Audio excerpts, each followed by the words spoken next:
If we go to the beginning of the incident, my father-in-law's family is a family that can be considered rich in that region. The father-in-law is a relatively educated civil servant living in the city. He was in the village for summer vacation when the incident took place. In the summer months, they take their animals to the plateau and a few shepherds stand by them. As you know, shepherds live in tents for 3 minus for months. Those who know that since Armenians used to live in the eastern and southeastern regions, there are many villages remaining from them. Many lands and structures were inherited from the Armenians. It is a plateau close to such ruins in this region. Ancient ruins can still be seen. One night, the shepherd wakes up with dogs barking, thinking it might be a wolf. He goes to where the dogs are, but he doesn't see anything nearby. The place where the dog is found is a ruined place. He calls the dogs and returns. The next night, same sounds and same place, nothing again. The shepherds got angry and went to look at the same place during the day, and where they looked, there was a hole among the ruins. The hole is about 1/2 meter in diameter. It's probably a mouse or fox-like pestle, and they think that's why dogs bark, so they don't shake it too much.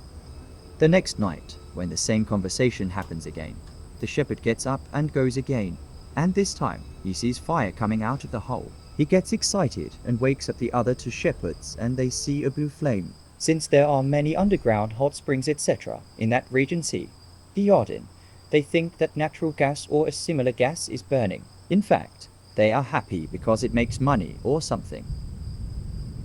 When morning comes and they go back to the pit, they see that the fire is out, and they each take a pickaxe and start digging the hole. After digging a little, they land in a place like a big room. This time they get confused and think that there may be treasure etc. here, and they drill holes in the walls left and right. While digging, they eventually find a small chest. They open the inside, and out of the chest comes a piece of hair wrapped in a rag, outer skin, bones, and a piece of skin with an inscription that they later learned was Armenian letters. But as soon as they open it, a disgusting smell spreads around. They take the chest with them and return to the tent. As soon as they approach the animals, all the sheep run away. There is literally chaos around. The dogs are barking. The sheep are trying to escape from the pen like crazy. The shepherd is on top of them. Of course, the shepherds do not understand at first that this incident is related to the ballot box.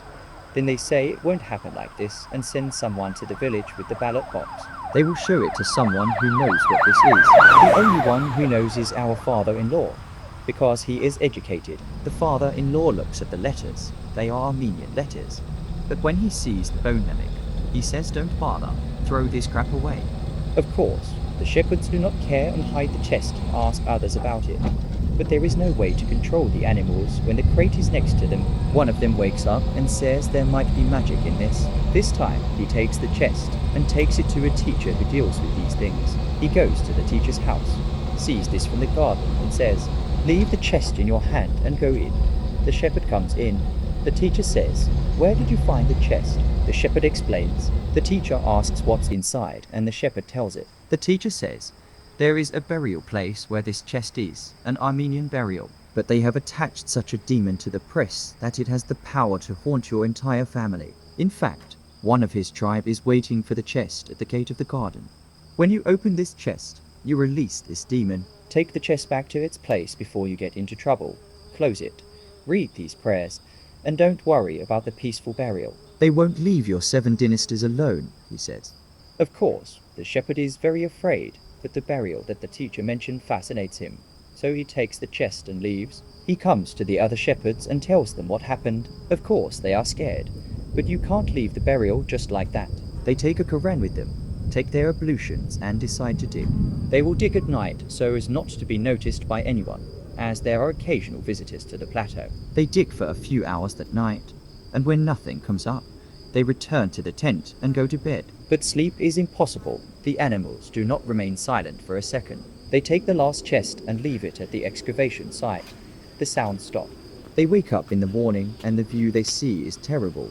More than 100 sheep are lying dead in the pen. The dogs are missing. There is no blood. There is no fight or fight. There are no marks on the animals, but they are all stiff, as if they were inflated. They panic and go to the village. Of course, the one who received the news came. Everyone, including the gendarmerie, is aware of the incident, but no one knows about magic except the shepherds and the teacher. They cannot explain the burial process out of fear. The father-in-laws do not let go of the incident. They pressure the shepherds, and finally they explain the issue. Of course, our people go crazy. They go to the teacher together. The teacher said, I warned them, but obviously they didn't listen. There are 3 demons after these 3. They are waiting at the door. I have never seen or heard of them. They are so strong, so scary. He tells the father-in-laws, consider this sheep issue as a sacrifice. Do not get involved in this. If you do, your sheep will not come back, and you will get into bigger trouble. He says to the shepherds, I can't deal with these. Go. There is someone in Erzurum. Ask him for help. If he accepts, no matter what. If he doesn't, give him whatever he wants. Otherwise you are screwed. They go out. The father-in-law's brothers hit these shepherds with a good stick and drive them away. Then they go home and make sacrifices for another 10 villages, say prayers, etc., and want to close the issue. Of course, what are our dear shepherds doing? They say, since we are involved in shit, let's at least bring down the gold. One of them refuses and says he will go to Erzurum and get rid of this. He sets up the next day, and there is no news from the shepherd again. Going. The personnel, neither dead nor alive, are literally disappearing. Of course, the other 2 don't know about this. They go to dig at night. While digging, they find a chest. They are so happy. They open it to find gold coins. The inside of the chest is full of women's hair. Of course, they don't understand the situation. They dig until the morning. They are going to go and sleep in a nook in the morning. The shepherd's phone rings. His wife fell into the tanjua and was burned to death. They say they are taking him to the hospital. They get on horses and reach the village. From there they drive to the hospital. But the woman is dead. They both know the situation, but there is nothing to do. They leave saying they won't tell anyone about it and let the matter go. The other shepherd goes and makes the sacrifice immediately, out of fear. He goes to the teacher again, explains the situation. He says let's get help from the teacher in Erzurum. The teacher gives the address and sends it to Erzurum.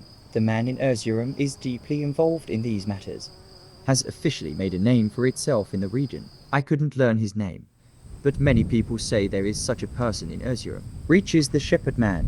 The man directly said, come, I was waiting for you too. Before the shepherd explained the situation, the man started to explain. The man said, I have been waiting for years to see who would release this demon. The lottery has hit you. It has. But you cannot prevent this with a sacrifice or anything.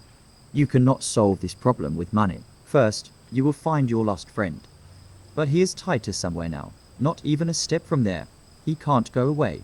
He entered their service. They took him on the way to me. If all 3 of you come together, we will burn this demon here. Not if one of you is missing. Tells the shepherd's location. The place, he said, is the ruin where they found the chest. He tells this situation to the other shepherd. They meet and go to the place. The shepherd is in the place where they dug, but in a miserable state. His clothes are covered in shit. His hands and face are covered in wounds. Nails are shattered. When he sees these, he shouts to go. They read what the teacher says and approach him. They say, we will take you. We will save you. And he says, they won't leave me. The one inside won't leave me, he says. They look inside and there is no one there. But the walls inside are pitch black. The employee is skin and bones. Who wouldn't let go? They say, he's sitting there. There are others outside too. The shepherd says, they are trying to hold his arm and force him out. But it is impossible. They pull him. And when he comes to the exit, the guy stays in the air as if he was tied to a rope. They are looking for the man in Erzurum. He says, blindfold yourself and touch the water I gave you. When they do this, the employee runs away as if he was burned, but they pull him out. When he leaves, he wakes up a little, says let's run away, and says they are all angry they are running away. But the employee cannot escape. According to the shepherd, he said it took off maybe 2 or 3 meters from the ground and crashed to the ground how many times. They hit the ground screaming and pulled us back into the hole before we could do anything. He said, they run away after this image. They immediately call the man in Erzurum. The man says, he became your friend. You 2 are left alone. Come to me immediately. They get in the car and go straight to Erzurum. They come to the man's house. There are others waiting outside. It's their turn. They come in. The man speaks. Your friend is dead, but the demon inside him is also dead. Even if you go and look for him, you cannot find his body. This made them very angry. Now we need to take out what is inside you without harming you. he says to someone. Of course, the shepherds are shocked. He said to the shepherd whose wife died, "First they haunted your wife, then they burned your wife. But with the inspiration, the haunting burnt down as well. But the one inside your friend remains. Can you see the one sitting next to me?" The deceased's wife said no. He turned to the other and said, "I see," meaning he could see the other being in the room that was haunting him. "Now," said the man, "the demon inside you hears and understands us, but here it cannot harm you or anyone else. It does not allow us to harm you, because it has sealed itself to you. It goes with you wherever you go. It haunts your sleep, your food, your drink, your home and shelter. It will not leave you until it takes control of you. That's why we will tie a Huddam to you." Now, let's talk about this Huddam issue a bit.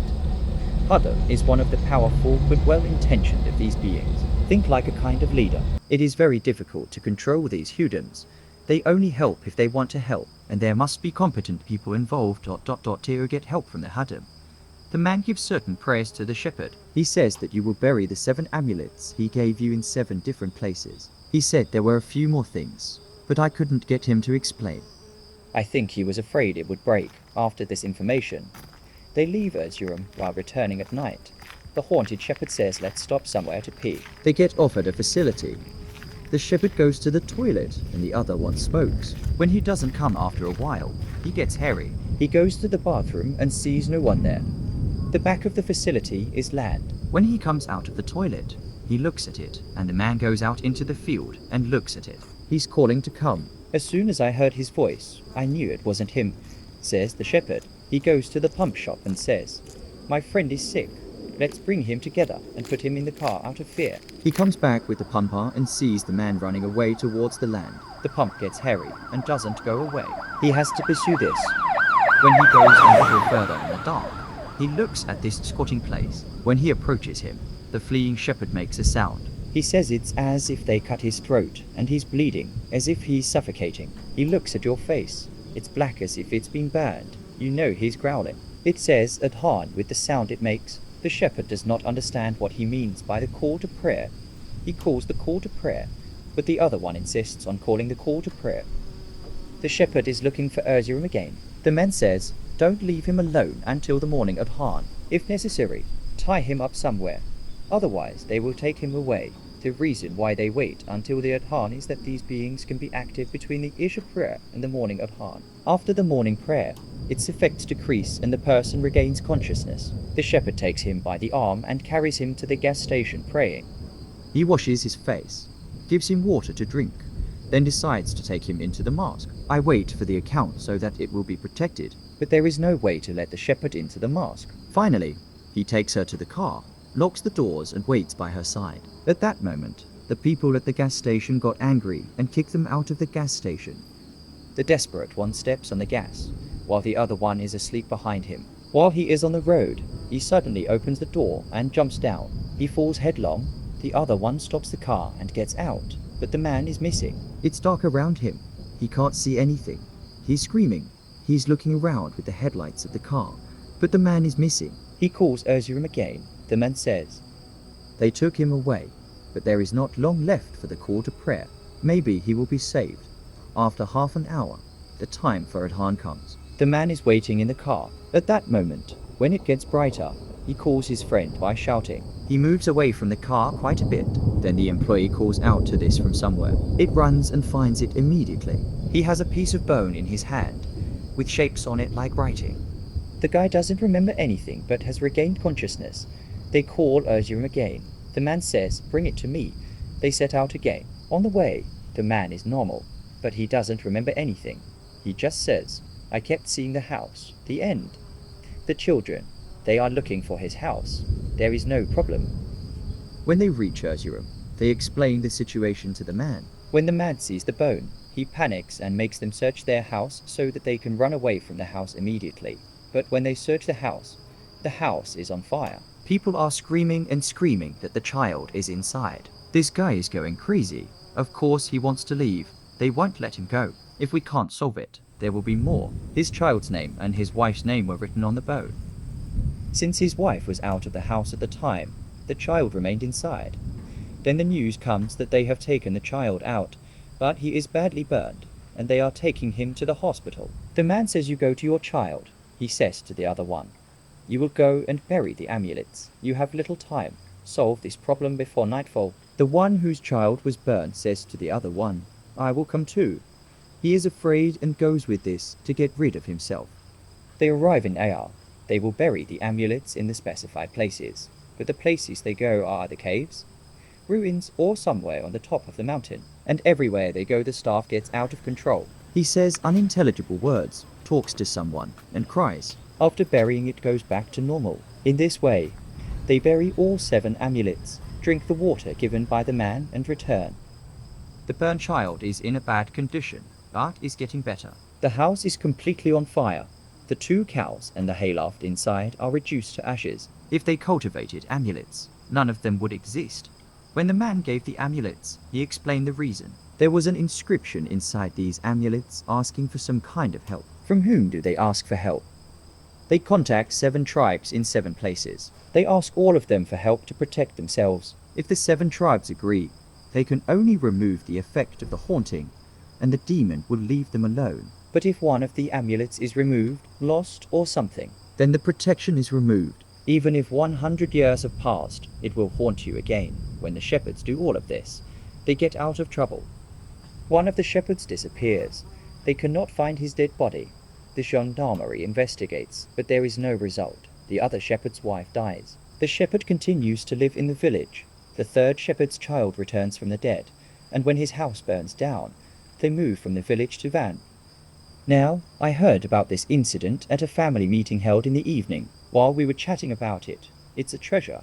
My father-in-law said, don't get involved. Oh, blah, blah, blah, blah. So I insisted on telling him about the incident. As you know, I turned on the audio recording and recorded what you said. Then I went to the village and asked the shepherd. He agreed to explain it with the reference of his father-in-law. When I met him, it seemed very normal that almost 15 years had passed since the incident. Actually, I wanted to see the place where they found the chest, but I was harshly rejected by my father-in-law and others. They made the shepherd swear an oath and suppressed the Quran so that he would not reveal its location. He wasn't a volunteer at all anyway.